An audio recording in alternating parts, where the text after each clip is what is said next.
जब सारी दुनिया की ठोकर खा लो,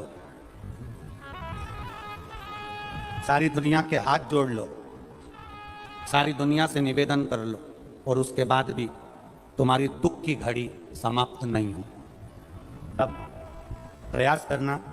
तुम्हारे घर में कोई गमला हो, कोई पौधा लगा हो, जो भी पौधा लगा हो, हम ये नहीं कहेंगे कि वो गुलाब का है कि गेंदा का है कि शमी का है कि बेलपत्री का है। जो पौधा तुम्हारे घर में लगा, जो पौधा, एक प्रयास करना। अभी सावन चालू हुआ है, अगर तुम्हें लगता है कि मेरी दुख का समय समाप्त नहीं हो रहा, मेरी दुख की घड़ी समाप्त नहीं हो रही, तो घर में रहने वाले जितने लोग आस्था चैनल पर कथा सुन रहे हैं, जितने फेसबुक यूट्यूब पर कथा सुन रहे हैं और जितने पुष्कर राज की इस पावन धरा पर बैठकर कथा सुन रहे हैं, उनसे निवेदन करेंगे, श्रावण 2 सावन अब की बार हैं, एक अधिक मास का भी पड़ेगा और एक श्रावण ये पड़ेगा। ये जब 2 श्रावण पड़ते हैं तो इसमें हरि और हर का मिलन होता है, हरि और हर का मिलन, क्योंकि अधिक मास जो है वो भगवान पुरुषोत्तम का है, भगवान विष्णु का, और सावन के मध्य में अगर पड़ रहा है तो देवाधिदेव महादेव के साथ भगवान हरि का मिलन हुआ है, इसलिए इसको हरिहर श्रावण कहते हैं। ये 2 महीने के श्रावण में अगर मान लो एक दिन आपका निकल भी गया, 2 दिन आपके छूट भी गए, कोई दिक्कत की बात नहीं। जो पेड़ तुम्हारे यहाँ लगा हो, जो पौधा तुम्हारे यहाँ लगा हो, जो वृक्ष तुम्हारे यहाँ लगा हो, जो क्यारा तुम्हारे यहाँ हो, कुंडी तुम्हारे यहाँ हो, उसी की मिट्टी को, उसी के पेड़ के नीचे, उसी पौधे के नीचे, उस मिट्टी को थोड़ा सा हाथ से उसको उठाकर एक लिंग की आकृति बना लें। उसमें जलाधारी बनाने की जरूरत नहीं, केवल लिंग की आकृति बनाकर उसी की पूजन वहीं कर कर पानी चढ़ाकर 15 से 20 मिनट बाद अपना काम करने के बाद उसी को उसी मिट्टी में विसर्जन कर दें, अपनी कामना कर कर। देवाधिदेव महादेव 2 महीने के बाद क्या देगा ये वही जान सकता है, वो क्या प्रदान करेगा ये उसके ऊपर।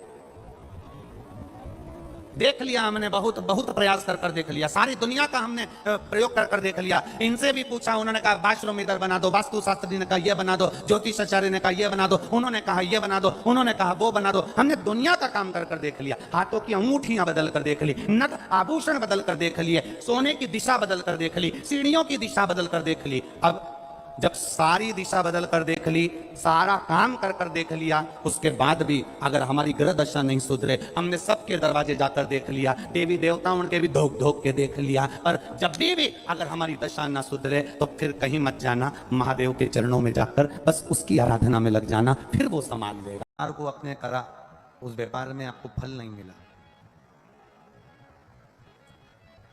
फिर आपने व्यापार चेंज करा, फिर बदल कर देखा, फिर उस व्यापार को कर कर देखा, उसमें फल नहीं मिला, फिर आपने वापिस व्यापार को बदलने का विचार किया। तो हमारा निवेदन रहेगा, उस व्यापार को बदलने से पहले एक काम जरूर कर कर देखिए। 3 स्थान पर बेलपत्र को चढ़ा कर देखिएगा। अगर आपको लगे कि मैंने व्यापार बदल लिया, एक बार बदला, कई लोग ऐसे भी होते हैं जो पैसा इकट्ठा करते हैं, धन एकत्रित करते हैं, और कोई व्यापार ऐसा कर लेते हैं जिस व्यापार में धन चले जाता है तो वो धन वापिस नहीं आता महाराज, वो व्यापार का धन वापिस नहीं आता, तो बड़े दुखी होता है कि भाई मेरा गया हुआ पैसा नहीं आ रहा, मैं बड़ा कष्ट में हूं, मेरा खुद का ही आ जाए ना तो मैं निहाल हो जाऊं, मेरा अपना ही नहीं आ रहा जो गया हुआ है, तो मैं क्या वर्णन करूं, उसको क्या कहूं।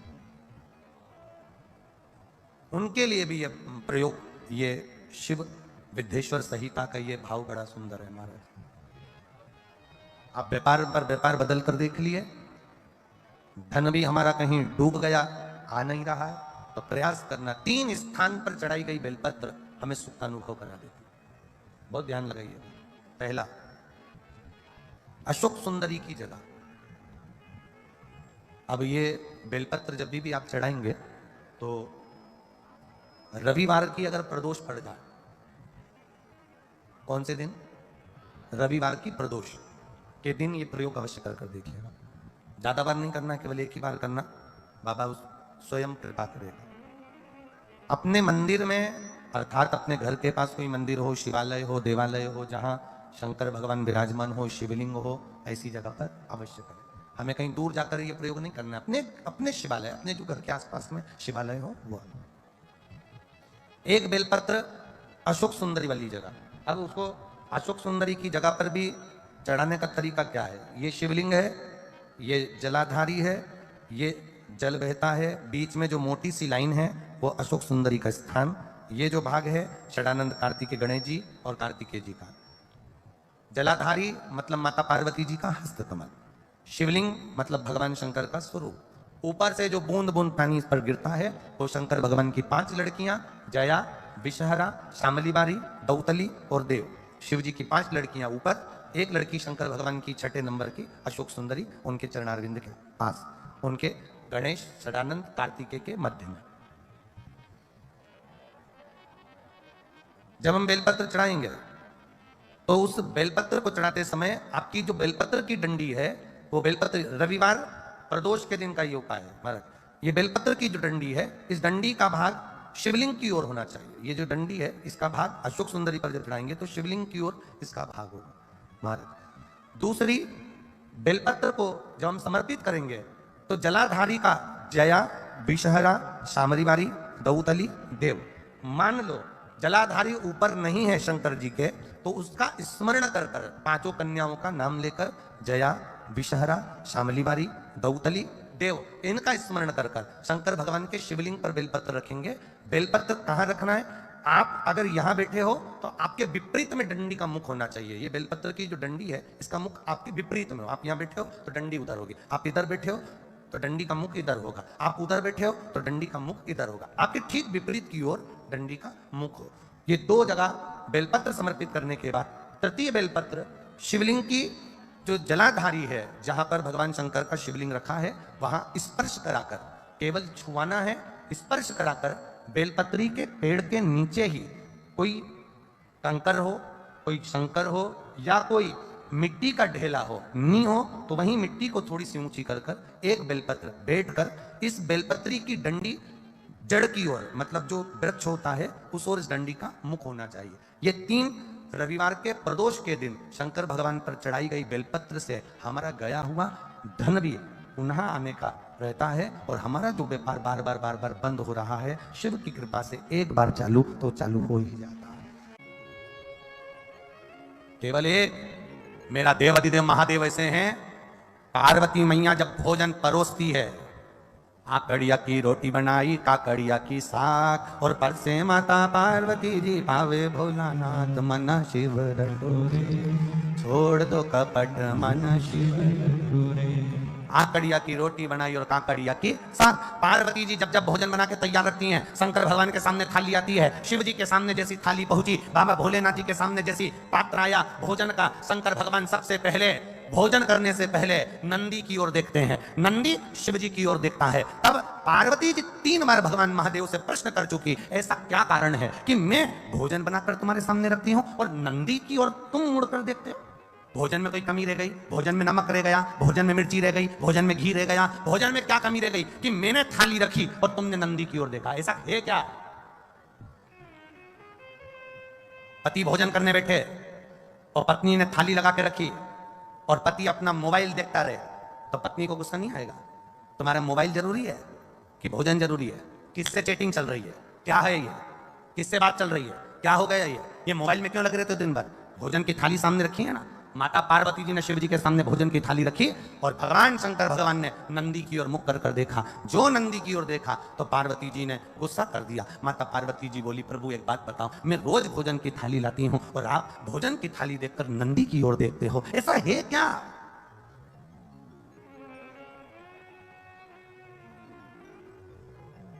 भोजन करते समय आप नंदी की ओर क्यों देखते हो? क्या मेरे भोजन में कोई कमी है? क्या मेरे बनाने में कोई कमी है? क्या मैंने जो भोजन बनाया वो श्रेष्ठ नहीं बनाया? इसमें क्या कमी रह गई? इसमें क्या कमी है? पार्वती मैया के 3 प्रश्न हैं भोजन करते हुए देवाधिदेव महादेव से। 3 प्रश्न, लिंग पुराण के, स्कंद पुराण के, कूर्म पुराण के और ब्रह्म विवर्त पुराण के, ये 3 प्रश्न भारी हैं और प्रत्येक नारी के जीवन के ये 3 प्रश्न बड़े भारी होते हैं। और नंदी ने तुमको देखा क्यों? क्या बात क्या है? शंकर भगवान उस समय पर मौन होकर मेरा देव अधिदेव महादेव त्रिकालदर्शी कालाधिपति मेरा विश्वनाथ मुस्कुरा दिया। बस हंसे प्रभु, बोले कुछ नहीं। जब कोई प्रश्न बड़ा भारी होता है ना और कुछ अच्छा ही होता है ना तो मुस्कुराया जाता है। कभी कभी पति भी मोबाइल चलाते चलाते, भले वो बेचारा किसी से चैटिंग नहीं कर रहा, पर पत्नी ने कहते तुम रोज लगे रहते हो चैटिंग में, किससे बात कर रहे हो? वो मुस्कुरा देता, वो मुस्कुराया, बस पत्नी समझ गई जरूर कोई बात है। सही बता दो मुझको, क्या बात है, जल्दी बताओ मेरे को, किससे चैटिंग चल रही थी? लाओ दो मेरे पास मोबाइल, मेरे हाथ में। पति ने अपना मोबाइल भी दे दिया, ले, और किससे बात चल रही थी वो भी दिखा दिया। तो वो तो केवल व्हाट्सएप खोल के मैसेज देख रहा था, तो तुम मुस्कुरा क्यों रहे? कारण क्या? अरे यहाँ कड़िया की रोटी बनाई, कड़िया की साग, और पर से माता पार्वती जी, और पावे भोलानाथ मन शिव रटोरे, और छोड़ दो कपट मन शिव रटोरे। पार्वती जी ने पूछ लिया आखिर बात क्या है, क्या हुआ, क्या ऐसा कारण क्या? शिव जी नहीं बोले।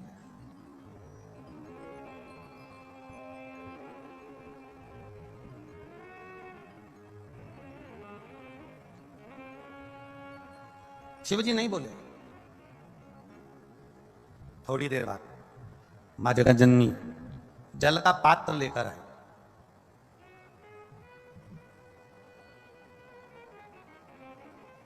जो जल का पात्र लेकर मां जगज्जननी आई,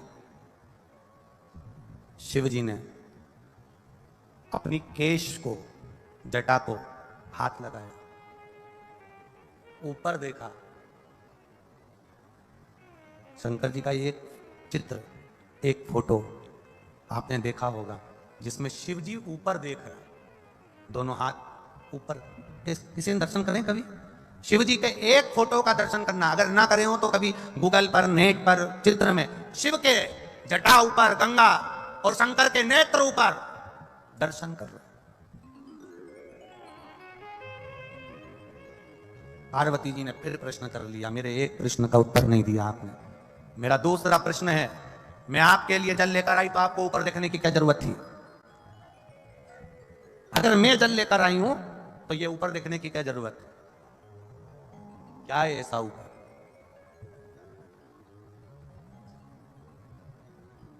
ऐसा है क्या? शिव जी ने कोई उत्तर नहीं दिया। कभी कभी उत्तर ना दिया जाए तो ही अच्छा है। जब प्रश्न की ललकता व्यक्ति के अंदर आ जाती है तो उत्तर पाने की चाह उसके अंदर बढ़ जाती है। उत्तर पाने की चाह उसके अंदर बढ़ जाती है। दो प्रश्न खड़े हो गए। पहला प्रश्न क्या है कि भोजन की थाली लगते ही नंदी को तुमने क्यों देखा और नंदी ने आपको क्यों देखा? दूसरा प्रश्न क्या है, भोजन के लिए जब मैं जल भर कर लाई हूं आपके पीने के लिए तो आपने ऊपर क्यों देखा, किस लिए देखा?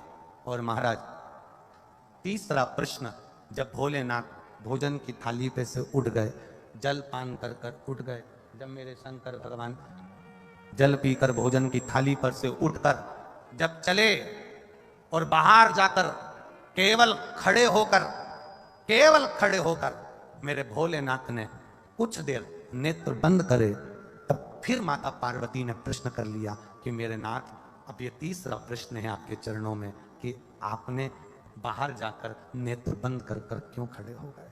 कारण क्या? कारण क्यों?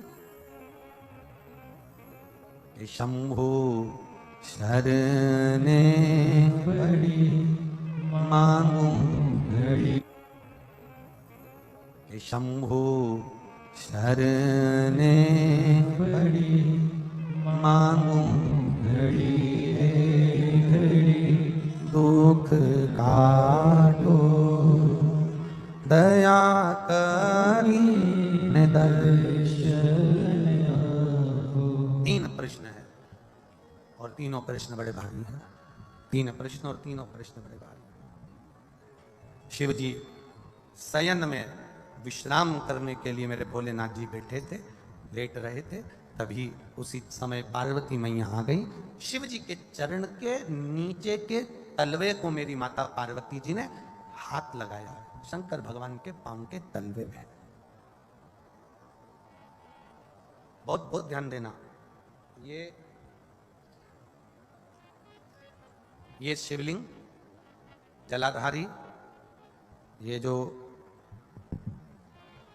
चरण पे से जल नीचे गिर रहा है वो स्थान, बहुत बहुत ध्यान देना थोड़ा सा हो।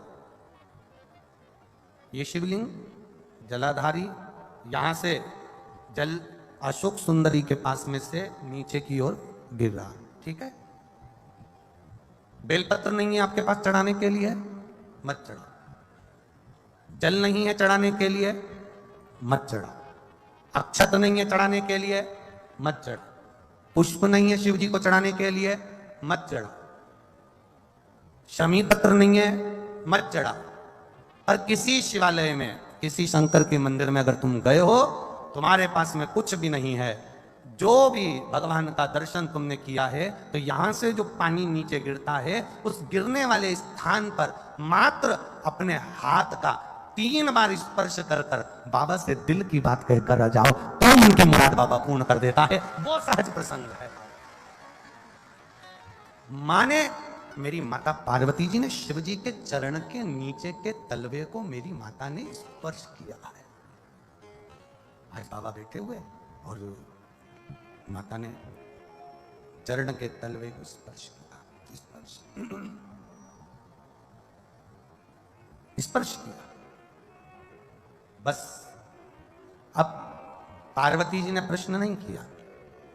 3 प्रश्न माता पार्वती जी कर चुकी थी, अब दूसरी बार माता पार्वती जी ने शंकर जी से कोई प्रश्न नहीं किया। मेरा धर्म पत्नियों से निवेदन है, तुम्हारे पति से तुमने एक प्रश्न किया और उसका उत्तर अगर वो नहीं दे रहे हैं तो तुम मौन हो जाओ, चुप हो जाओ, पीछा मत पकड़ना। पर तुम्हारी आदत इतनी विचित्र है, जब तक उस बात के पीछे तुम्हारी लड़ाई नहीं हो जाए तब तक तुम वो बात कभी खत्म करती ही नहीं। उसके पीछे जब तक विवाद ना हो जाए तब तक वो बात खत्म नहीं होती। पर शिव महापुराण अपने चरित्र का वर्णन करते हुए कह रही है, शिव तत्व का चरित्र का वर्णन करते हुए कह रही है कि जब एक बात का प्रश्न, एक प्रश्न तुमने किया और तुम्हारे पति ने उत्तर नहीं दिया, तो हो सकता है वो उत्तर बाद में दे, हो सकता है उस उत्तर के लिए तुम ठीक नहीं हो सकता है उत्तर के लिए वो समय ठीक नहीं है, हो सकता है उत्तर के लिए वो स्थान ठीक ना हो सकता है वो उत्तर तुम्हारे लिए ना हो, इसलिए उसने नहीं दिया। पर आपसे निवेदन है, आप पीछा पकड़कर मत बैठो।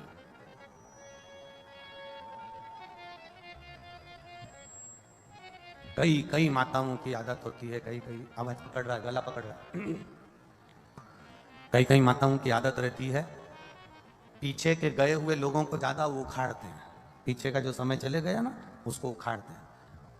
वो तो मैं उस दिन से जानती हूँ जिस दिन से शादी करके आई हूं ना, 3 दिन नहीं हुए थे और तुम्हारी बहन ने मेरे साथ जो करा है ना, मैं सब मालूम है मेरे को। अब जब लड़ाई होती है तब वो 3 दिन, उसके पूरे 70 साल की हो गई पर वो 3 दिन खत्म नहीं, 3 दिन उसके चालू।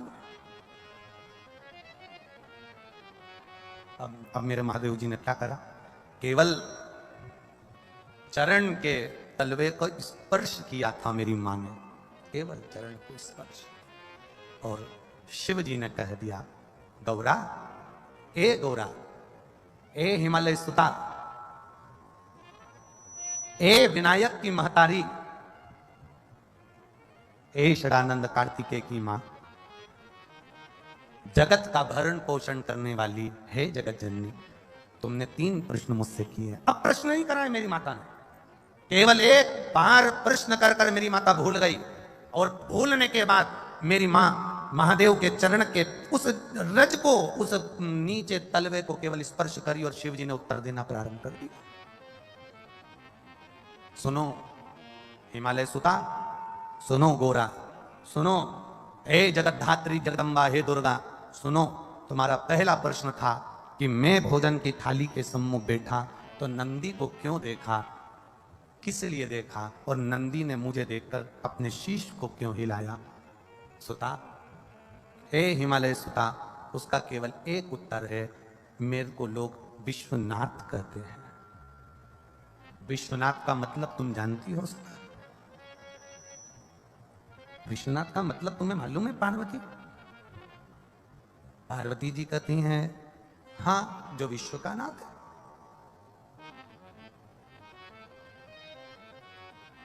शिव जी ने कहा, पार्वती कोई 7 ताले में भी बंद हो जाए ना, मेरे भोजन के पहले कोई 7 ताले में भी बंद हो गया, मेरे भोजन के पहले उसके पेट भरना चाहिए।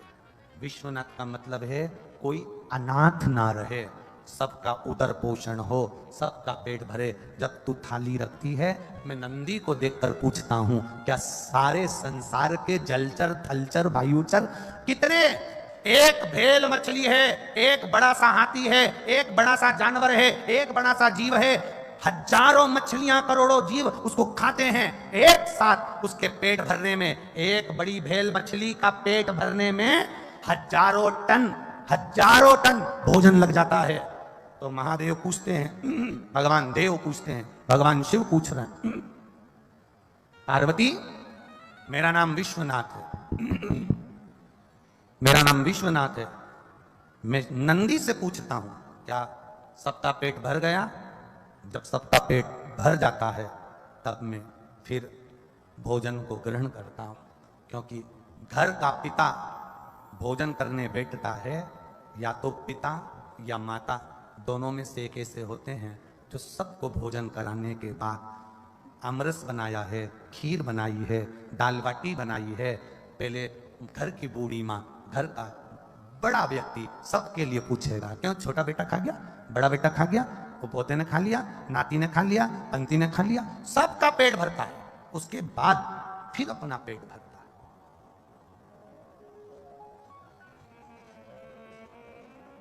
मैंने नंदी से पूछा क्या सबका पेट भरा गया? नंदी ने शीश हिलाया, ठीक है। अब मुझे दूसरा प्रश्न का उत्तर जो था, देवादिदेव महादेव ने कहा, सुनो पार्वती जी, जिस समय तुम जल का पात्र लेकर आई थी, उस जल के पात्र को जब मेरे सामने लाकर दिया था तो मैंने ऊपर अपने नेत्रों को करा, हाथ उठाए, नेत्रों से मैंने ऊपर देखा, उस समय मैं मां गंगा से पूछ रहा था, गंगा, ए गंगा, तेरे तट पर आए हुए जीव या जिसने एक बार मुख से हर हर महादेव कहा हो, जिसने बम बम भोले कहा हो, जिसने भूलवश ओम नमः शिवाय कहा हो, जिसने भूल से भी मेरे मंदिर के सामने से निकल कर चला गया हो, जो भूल से भी मेरे मंदिर की ओर मुड़कर देख लिया हो, जो भूल से भी मेरे मंदिर की रज उड़ के जिसके सिर पर चली गई हो, तो महादेव कह रहे हैं, मैं गंगा से पानी पीने से पहले पूछ रहा था, क्या तूने उन सभी जीवों का कल्याण कर दिया? जब गंगा का इशारा हुआ तब मैंने जल का पान करना प्रारंभ करा। शिव गंगा से पूछते हैं।